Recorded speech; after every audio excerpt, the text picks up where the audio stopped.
G'day, I'm Dan Raff.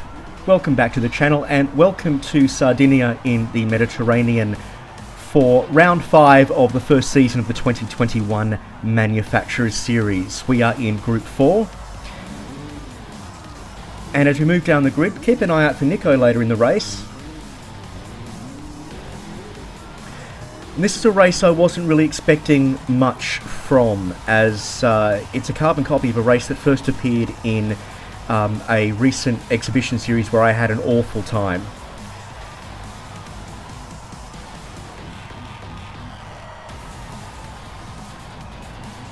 And Luke, I remember from the Le Mans race, and you find me in P8. So let's take a look at my qualifying lap.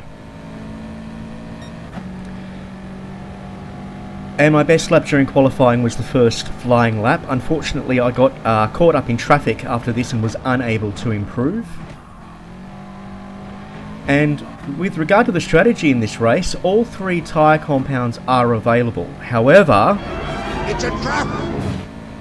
And a lot of people fall in to that trap. I'll be starting on hards for the race. I'm qualifying on softs, of course. But I'll be switching over to hards before the race starts and doing the entire race in one stint. There is no need to pit. Fuel is not an issue.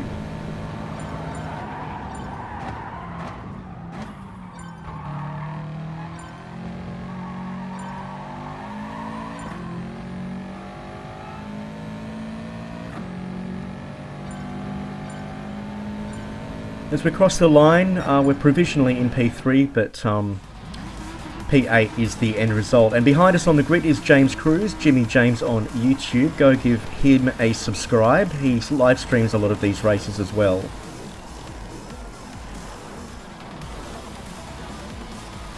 Moving further down the grid, not a lot of familiar faces, 1 or 2 here and there, but it is a much more international field with the Manufacturer Series.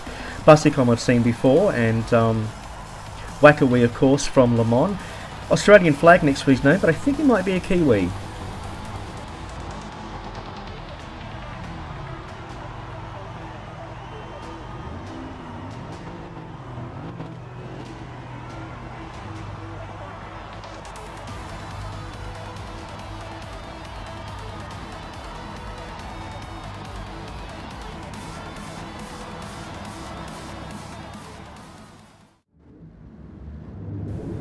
And as we get started here at Sardegna, again, all I wanted out of this was a clean race.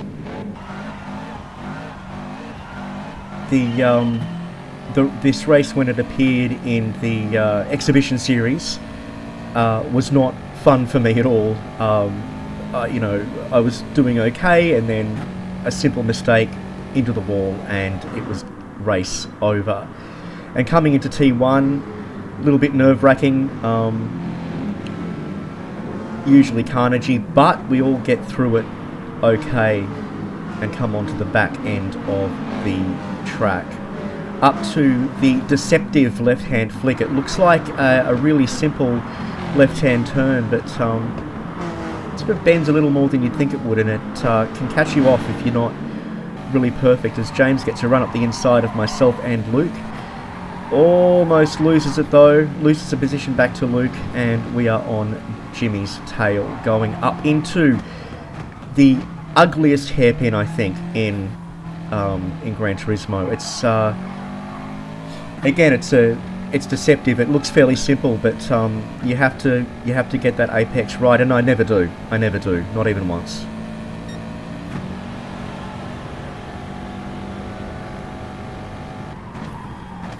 So flashing forward to lap 3, and I've got Busicom behind me. And up ahead, Jimmy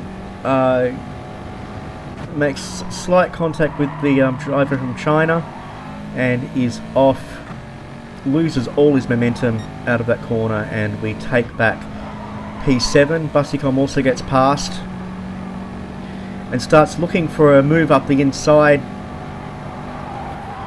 but I have the inside line going into the hairpin of Ugly, and am able to fend him off initially. but the Volkswagen is such a good all-rounder. A lot of power under the hood, and quite good on handling as well. So he does manage to get past me on the straight as we head into T1.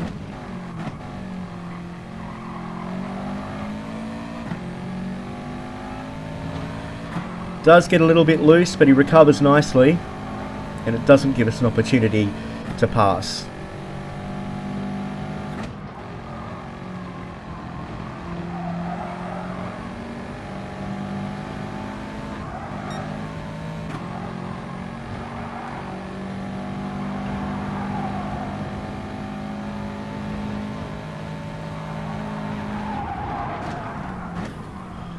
I try to go for the pass on the hairpin, but he gets a nice cut back. And Jimmy almost up beside me, but falls back behind into my slipstream.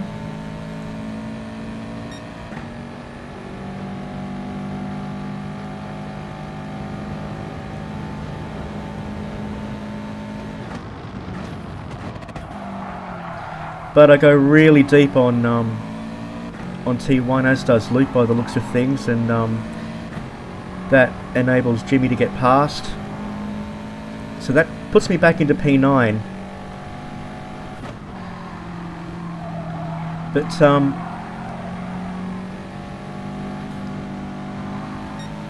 as we come up to the hairpin of Ugly,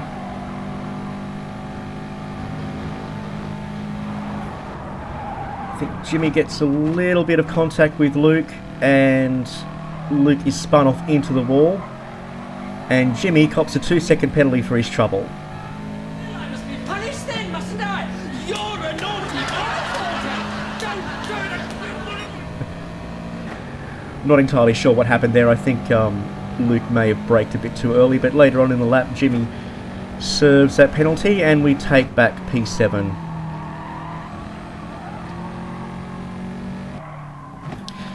So moving on to the end of lap 6 to begin our fastest lap of the race, which was lap 7, so we'll move into cockpit view.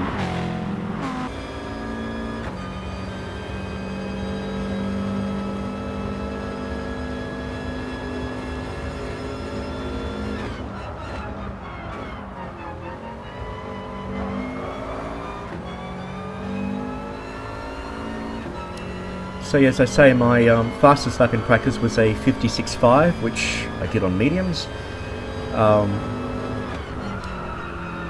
Possibly could have gone a bit faster if I'd spent a bit more time on the softs, but hey, it's not really what practice is about. The object of practice isn't to get the fastest lap possible, it's to become consistent, and I feel I'd achieved that by the end of my practice sessions and was confident going into the race, so wasn't really overly concerned with my lap times.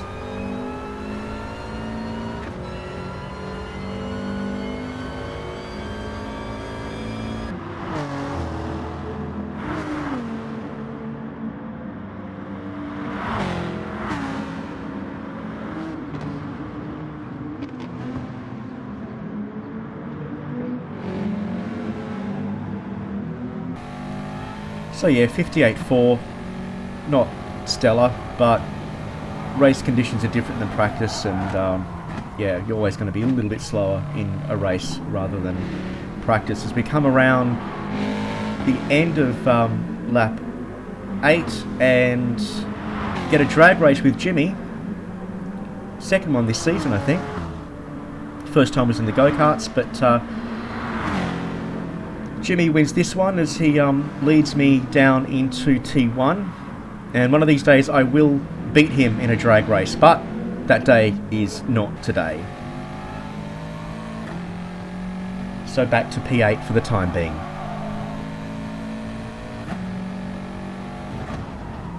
But further on, lap 13 now, and Rypies has a 1 second penalty. And quite busy up there in the battle for 5th, and Jimmy makes a move on the outside of Rypies as he serves that penalty, but he unghosts at the worst possible time, sending Jimmy into the wall, and that was just really terrible luck, and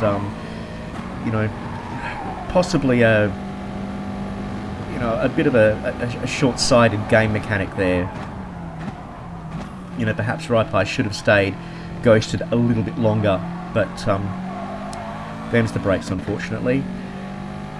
As buses come into the pits ahead,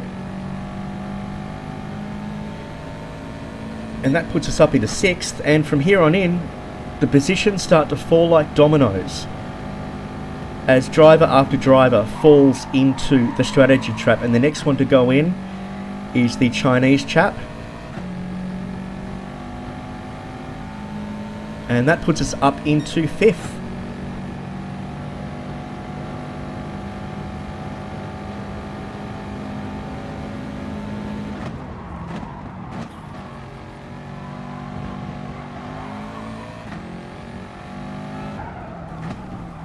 And again, towards the end of lap 16, Nico from Indonesia is in the pits.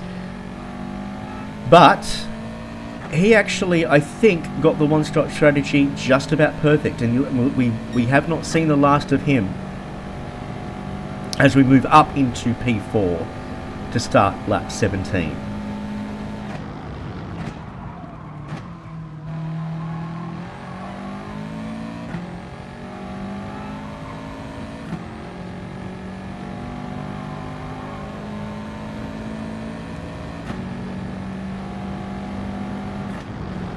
As we come around this left turn, Flying Kiwi spins out, hits the wall, and that's all she wrote for Flying Kiwi, I'm afraid. And I'm now up into P3 on the podium with 7 and a bit laps to go, and this is where the butterflies started to set in. And all I was thinking is, don't bin it, don't bin it, don't bin it. But into lap 24, and Nico, who changed onto softs and is just a missile in that Nissan GTR, gets the move done. I mean, he closed a huge gap behind me, and takes P3 from me, and I say goodbye to a podium, or so it would seem. But Pun Pun, the leader from Japan, into the pits at the end of the penultimate lap.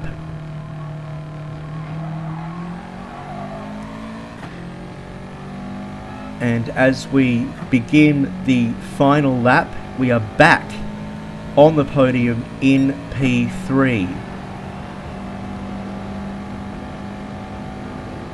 Pun Pun comes out of the pits, but a 2.8 second gap is quite a comfortable cushion at this point in the race. So my thoughts were just to finish the race with a nice clean lap and don't bin it. But keep your eye up ahead on the battle for P1 between Raipais and Nico.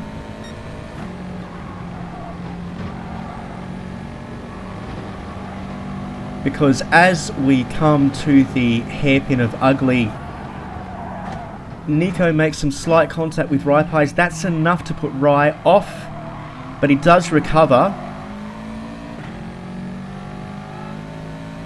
And then right as we're about to cross the line, Nico slams on the brakes and lets Rai and myself pass.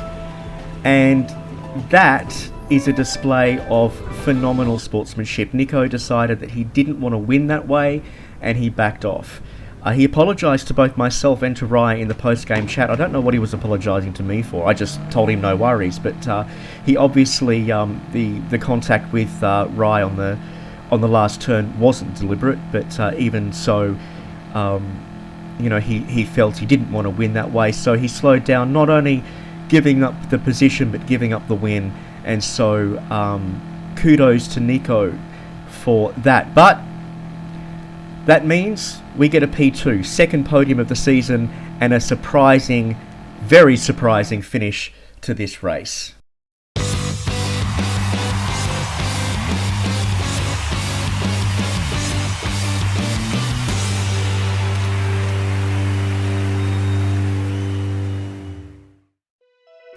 Thanks for watching. If you enjoyed that race as much as I did, leave a like and comment below to let me know how you did in the race, or just to say hi.